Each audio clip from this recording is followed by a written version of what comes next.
महिला मोठ्या संख्येने ज्या काही असतील त्यांना मुद्दाम सांगतो, जात पुरुषांना असते, महिलांना नसते.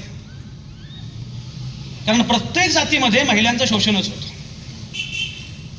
म्हणजे जेव्हा ब्राह्मणी व्यवस्था वगैरे आपण म्हणतो, पण ब्राह्मण स्त्रियांचं शोषण सर्वाधिक झालं.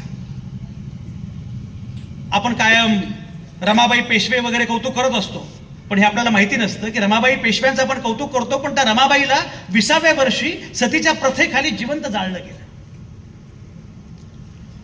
आणि म्हणून हाही मुद्दा तेवढाच महत्वाचा आहे. रमाबाई डोंगरे नावाची, मी सांगत होतो, रमाबाई डोंगरे नावाची एक विदुषी, विचारवंत, तिने पुस्तक लिहिलं. पुस्तक लिहिल्यावर तिला धर्मातून काढून टाकलं गेलं. तिने ख्रिश्चन धर्म स्वीकारला, तर तिच्या बाजूने कोणीच नव्हतं. रमाबाई डोंगरे म्हणजे त्याच पंडिता रमाबाई.